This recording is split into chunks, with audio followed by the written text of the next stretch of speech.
What's going on, housemates? This is Marcelo, the founder of Wenger's House, and I'm so excited to be back for the second video on the Wenger's House YouTube channel.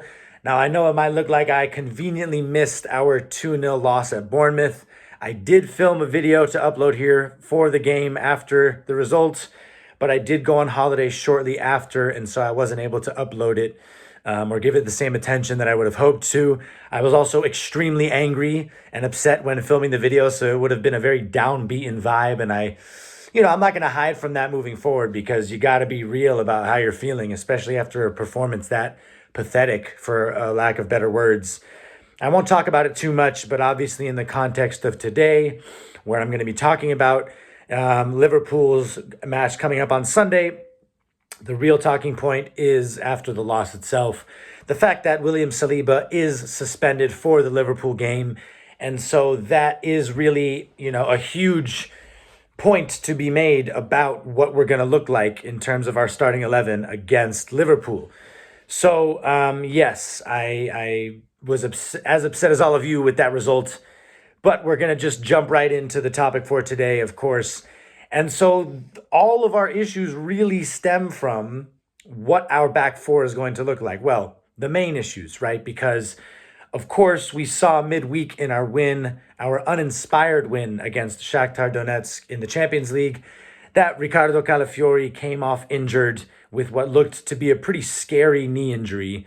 He stretched himself out really awkwardly, and before getting into the setup itself, I think one thing that Calafiori has to learn is how to not go in so all out in any 50-50 or any duel. We know that he's an extremely aggressive player, like I talked about in the first video here on this YouTube channel, but you have to pick and choose when you're going so hard in a duel, because you do just put yourself at more risk of bodily harm or an awkward motion that can lead to a serious muscle injury or a ligament injury. And it looked like it could have been the worst case scenario. Calafiori tried to play on, but then he came off very shortly after. It was kind of surprising that he even tried to keep playing. But we all feared the worst. And thankfully, I'm glad to say reports are suggesting, pretty reliable reports from Italy are suggesting that this injury looks more like a few weeks than a few months or many months. And so Calafiori is definitely going to miss the Liverpool game, but we can hope to have him maybe at some point in mid to late November. So that's a positive to take away.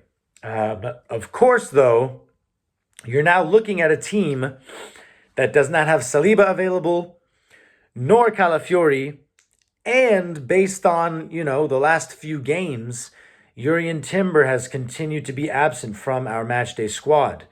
And so you are now looking at 3 of our 4 starting defenders over the last few weeks being out.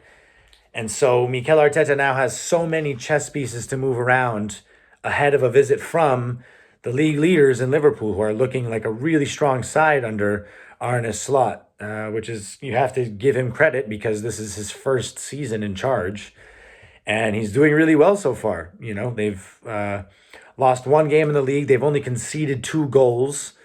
And he's won all but one of his matches so far in the league. I think I'm missing 1 result, but an incredible start. I think it's maybe 1 draw. Regardless, right? We now find ourselves in a difficult position in terms of deciding who's going to be starting against Liverpool. So before I get into who our options are, one interesting thing about the Shakhtar game was we saw Miles Lewis-Skelly coming on instead of Zinchenko or Kivior when Calafiori came off. Now, there are, of course, a couple of factors there. When it comes to Zinchenko, he hasn't played in quite a long time, so that for him, it's just a matter of match fitness more than anything, him being fully match fit. With Kivior, I think that it's not a secret that he's much more suited to the center back role than he is as a left back. He's really a center back by trade, but I don't think he has the same comfort or effectiveness in the inverted role as Calafiori has clearly shown. So I think between Zinchenko's fitness and Kivior's discomfort or maybe shortcomings as a fullback, it made sense why Lewis Skelly came on at left back.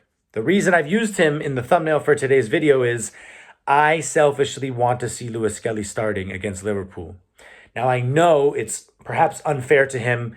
It would be his first ever start in the Premier League, and he'd be coming up against who I think is the best winger in Premier League history, in Mohamed Salah. But when you think about Kivior's defensive shortcomings at fullback and his, inability to be as effective in the inverted role, I think Lewis Skelly makes more sense in that regard.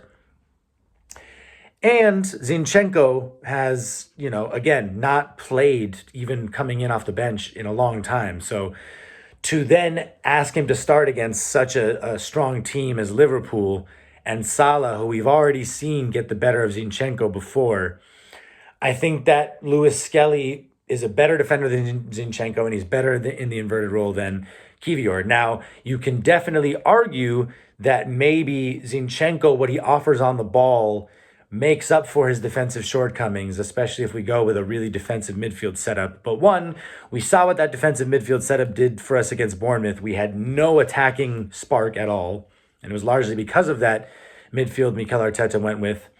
And then you also have to think about the fact that, we're just not going to be able to be as confident or reliant on Zinchenko. And so I know it's a risk. I know it might be slightly unfair to Lewis Skelly, but I think that he's capable. And I think that Arteta clearly has so much trust in him. And so what better way to announce yourself officially than against a team like Liverpool and a winger like Mohamed Salah? Now, that's very unlikely to happen. I think what's going to happen is Kivior is going to start at left back, assuming that Timber is unavailable. So this video is going to be a little bit all over the place because of how many factors there are to consider, right? One thing that could be possible is, say Timber's back available. We could have Timber at right back and Ben White now playing center back with Kivior at left back and Gabriel staying as the left center back, right? Or say that Timber is not available. We could also see Partey playing at right back, White moving to center back, and Kivior starting at left back. Now, what I don't like about that option is the fact that I think Partey has been in his best form in a long time in these last few weeks. And I think that you lose out on his ability in midfield, his presence in midfield, by shifting him over to right back, even if he's inverting into midfield from right back. So I don't want to see that. If Timber's available, I would love to see him at right back and White at right center back, or vice versa. They're interchangeable there, really. And Kivior at left back. That's me being realistic, though, of course. So assuming Timber's back available, my ideal back four would be Timber, White, Gabriel, and Lewis Skelly. Okay? So there are a lot of things to consider here. I also think that, we have to keep in mind what our midfield is going to look like, because in going back to some of the things I said, both in the YouTube video that I didn't upload and in a post or two on Wenger's House on Instagram, Arteta was way too defensive in his setup against Bournemouth, especially when you consider how much we lack in creativity without Martin Odegaard, but especially Bukayo Saka, who is just at the heart of everything positive that we do. He started with Thomas Partey, Declan Rice, and Mikel Merino in midfield, and had Trossard at left wing with Martinelli, starting on the bench because he wasn't fully match fit. Now, it's not true what people say about all three of them being defensive midfielders. Rice has clearly shown that he's more of a hybrid. He's a left 8. I do think his long-term future might be in the 6 role, but I think that he's got a lot of room for growth and has already shown that he can be influential from the left 8 role. And Mikel Merino is the same. He may have some really strong defensive qualities, like him being a dual monster, but he's also really good at winning the ball high up the pitch and unlocking our attack by getting the ball to our creative players quickly. And he's capable of picking a pass as well. So I think Thomas Partey is the only out-and-out defensive midfielder from the 3. But regardless, the same issue stands where none of those 3 players are going to be necessarily the creative outlet for us directly. And so I think Arteta made the mistake of, well, it wasn't necessarily a mistake, But you could say that Trossard should have started in midfield instead of Marino or Partey, with maybe Gabriel Jesus starting at left wing. And so, with that lack of creativity, I was really frustrated with how we played.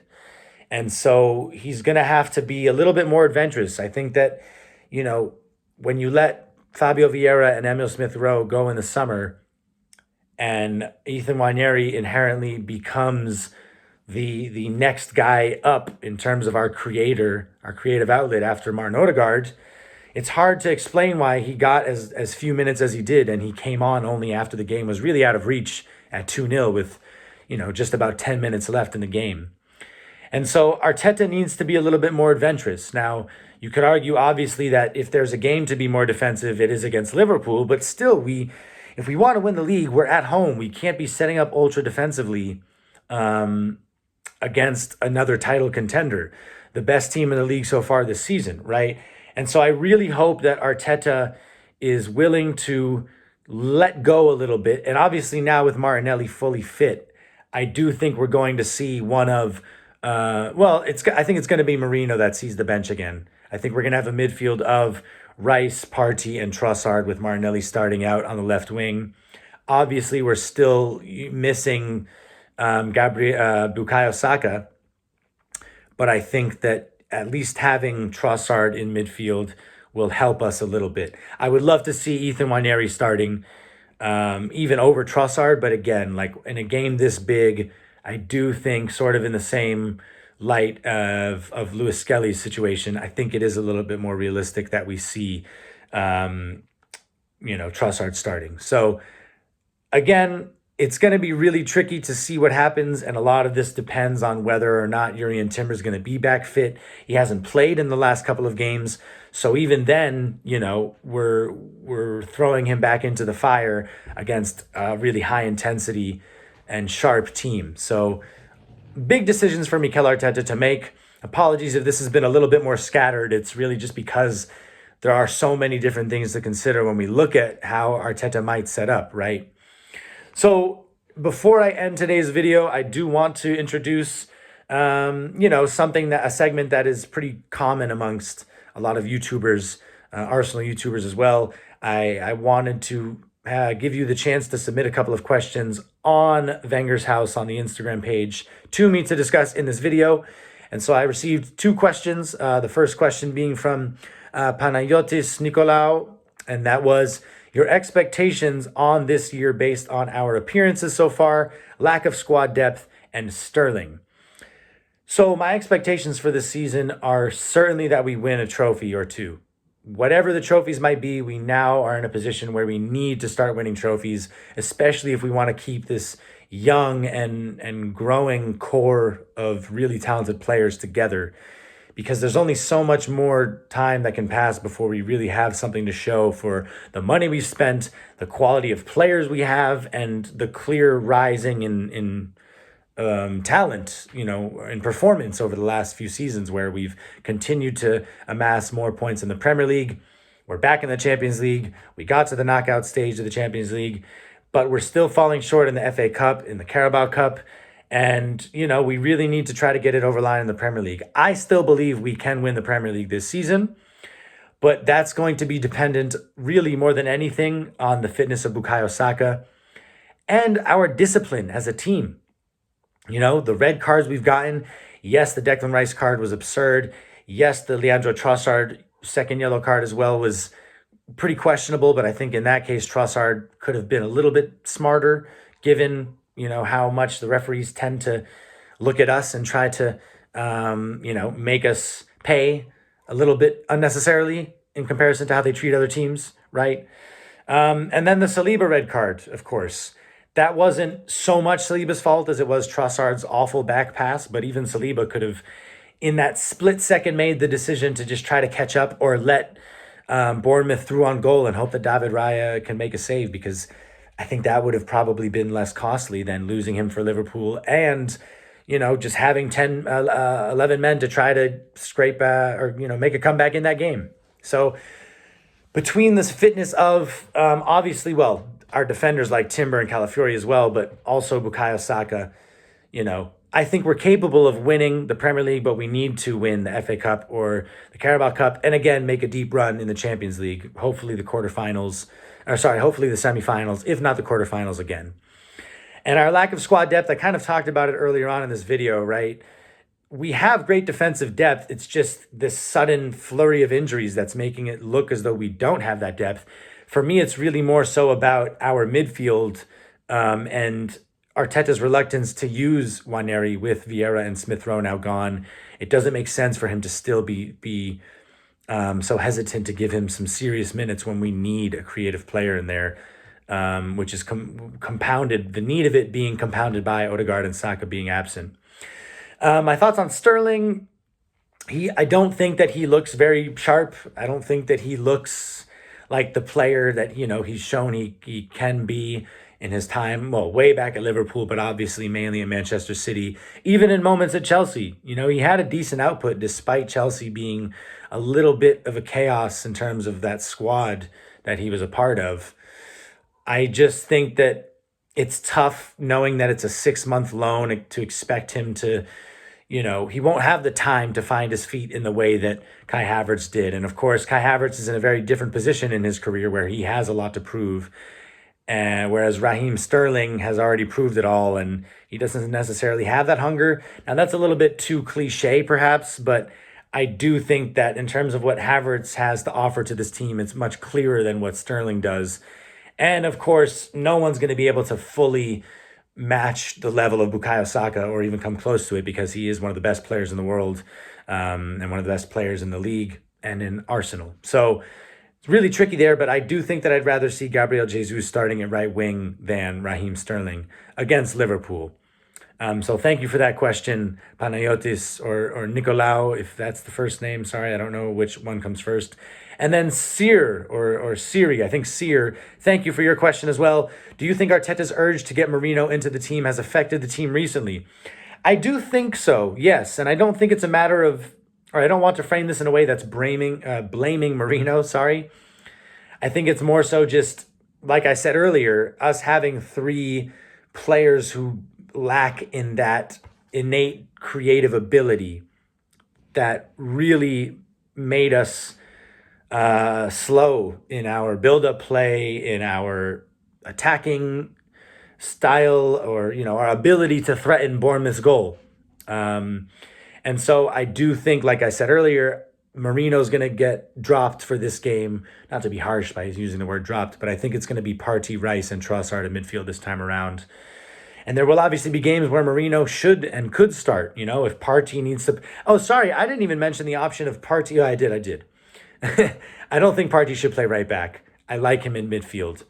But I think there will be games where maybe Partey needs a rest and Rice can play in the 6 and Marino will play in the left 8. It'll all be dependent on who's fit, who's available, our fixture congestion, right? There are a lot of different factors that come into play here. So thank you both for submitting your questions. In the future, feel free to drop your questions in the comments for my next videos. And I also will, leave the opportunity, of course, for you to submit your questions on Wenger's House on the Instagram page. So do keep an eye out for my, whenever I'm going to get around to making videos. Again, I was on holiday, so I'm hoping to make 2 to 3 videos a week here as we expand our community beyond Instagram and onto YouTube and beyond as well. So thank you all for being here as always. Don't forget, I should be saying this at the beginning of videos, but it's going to take a while for this to become a habit. Make sure to like, comment, subscribe, turn your notifications on. And as always, feel free to, leave some suggestions in the comments for potential video topics, or, things that you want me to talk about in general. And before I go, shout out to Gunnar Gallery for this awesome Arsene Wenger t-shirt. It says Arsene 1996, and on the back it's a sick photo of the one and only Arsene Wenger, who celebrated his 75th birthday earlier this week. So happy birthday to Le Professeur, the one and only, the man who revolutionized and globalized the Premier League and football as a whole, both on and off the pitch. So I will be with you, hopefully, with a happy video on Sunday after the Liverpool game. And until then, take it easy, everyone. Enjoy your weekend. Come on, you Gunners. Bye, housemates.